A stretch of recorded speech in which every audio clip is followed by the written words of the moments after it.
একবার video call করো, খুব দেখতে ইচ্ছে করছে। পাশে ওয়াইফ আছে, বোঝার চেষ্টা করো। আমি অত কিছু জানি না, আমি একবার দেখতে চাই তোমাকে। উফ, এখন না। জানি তো, সামনে ওয়াইফ আছে, এখন আমার কথা আর মনেও পড়বে না। মহারানী, একটু বোঝার চেষ্টা করো আমাকে। আমি পরে তোমায় ভিডিও কল করছি, এক্ষুনি, মানে এক্ষুনি। ব্যাস, আমি আর কোনো কথা শুনতে চাই না। তুমি কি পাগল হলে? এই সময় আমাকে না জানিয়ে কিভাবে বাড়ি থেকে বেরিয়ে এলে? স্নিগ্ধা চুপচাপ শুনছে সোহমের কথা, আর দাঁত দিয়ে নখ কাটছে। সোহম বেশ টেনশানে কয়েকবার ফোন করলো বন্ধুদের। মোটামুটি সোহমের বন্ধুমহল জেনে গেছে স্নিগ্ধা বাড়ি থেকে পালিয়ে এসেছে। এই মুহূর্তে কি করবে ভেবে পাচ্ছে না সোহম। বাড়িতে এখন জানালে বিপদ, সবে মাত্র চাকরিটা পেয়েছে, এখনই এইসবের জন্য প্রস্তুত ছিল না।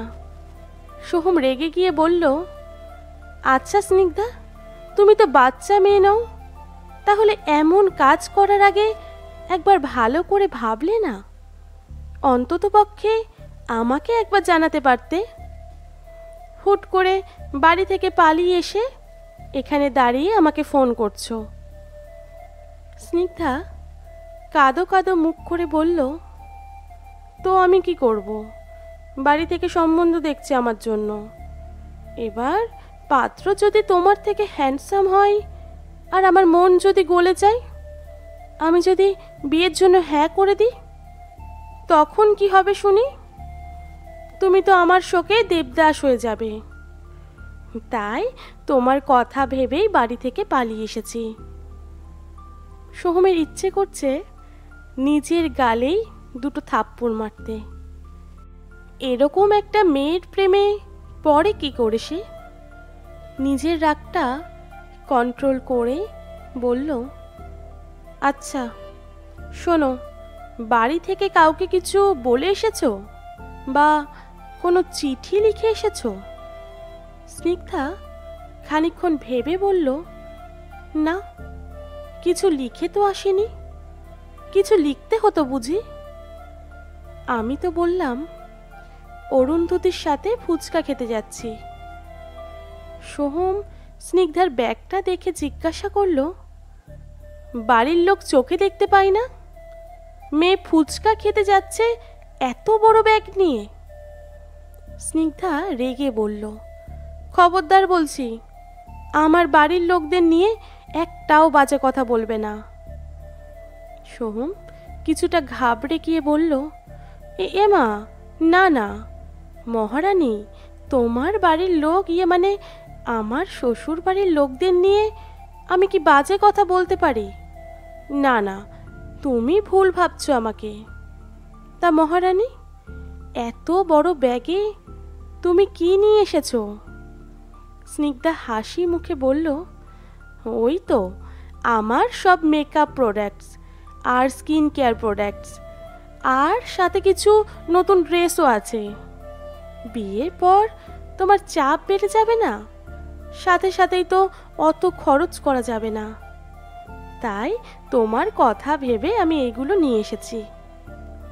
সোহম মুচকি হেসে বলল, আহারে আমার লক্ষ্মী বউ। মনে মনে ঈশ্বরকে ধন্যবাদ জানিয়ে বলল, ভাগ্যিস এই মেয়ে বাড়ি থেকে সোনার গয়নাকাটি নিয়ে আসেনি, নয়তো সবার কাছে ও ছোট হয়ে যেত। সোহম এবার দীর্ঘশ্বাস ছেড়ে বলল, আমার বউ মহারানী, লক্ষ্মীটি কথা শোনো, এখন আমার যা অবস্থা তাতে তোমাকে এই মুহূর্তে বিয়ে করা সম্ভব নয়। আমাকে কয়েকটা মাস সময় দাও, দরকার হলে আমি তোমার বাড়ির লোকদের সাথে কথা বলছি। স্নিগ্ধা গাল ফুলিয়ে রাগ দেখিয়ে বলল, বিয়ে হবে আজ, এক্ষুনি, মানে এক্ষুনি। ফোনের স্ক্রিনে স্নিগ্ধার মেসেজ এসেই যাচ্ছে।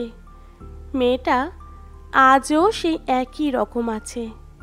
সেই রাতে কিভাবে যে বুঝিয়ে শুনিয়ে স্নিগ্ধাকে ঘরে পৌঁছে দিয়ে এসেছিল, তা শুধু সোহম আর তার বন্ধুরাই জানে। মনে মনে হাসল সেই দিনগুলোর কথা ভেবে। মেয়েটা সত্যিই পাগল ছিল, এখনো আছে। এটা ঠিক যে সোহমকে স্নিগ্ধা ভীষণ ভালোবাসে। আচ্ছা স্নিগ্ধা, তোমার মনে আছে আমাদের কলেজের ক্যান্টিনের সেই আড্ডাগুলোর কথা? মনে আছে তো। তুমি রোজ আমার জন্য ফুল নিয়ে আসতে। পাশের বাড়ি থেকে চুরি করে। একবার এই জন্য কুকুর তাড়া করেছিল জানো? সে কি? কই আগে বলনি তো। সেই দিনগুলোই ভালো ছিল বলো। কেন, ওয়াইফ ভালোবাসে না তোমাকে? বাসে তো, ভীষণ ভালোবাসে। আর তুমি? আমি আমার মহারানীকে ভালোবাসি। তাহলে একবার ভিডিও কল করি, খুব দেখতে ইচ্ছে করছে। এখন না, একটু ব্যস্ত আছি। ব্যস্ত নাকি বউয়ের সাথে প্রেম করছো? আমাকে একদম রাগাবে না বলে দিচ্ছি। আমায় ভিডিও কল করো এক্ষুনি, মানে এক্ষুনি। আর কোনো উপায় না দেখে সোহম ভিডিও কল করলো। ভিডিও কল রিসিভ করে স্নিগ্ধা বলল, এই সময় হলো বুঝি? সোহম স্পষ্ট বুঝতে পারছে মহারানী পা দোলাতে দোলাতে কথাগুলো বলছে। সোহম বলল, কি করব বলো, বউকেও তো টাইম দিতে হবে। বাবা, বউকে তো ভীষণ ভালোবাসো দেখছি। বাসবো না? আমার 5টা নয়, 2টো নয়, একটা মাত্র বউ। তা যদি এতই ভালোবাসো তাহলে যাও, আজকে রাতের রান্নাটা তুমিই করো। ভিডিও কল ডিসকানেক্ট হয়ে গেল। সোহম এবার স্নিগ্ধার দিকে তাকিয়ে বলল, এটা কি হলো মহারানী? এত বাহানা? তাহলে এই জন্যই রাতের রান্নাটা আমাকে দিয়ে করাবে বলে?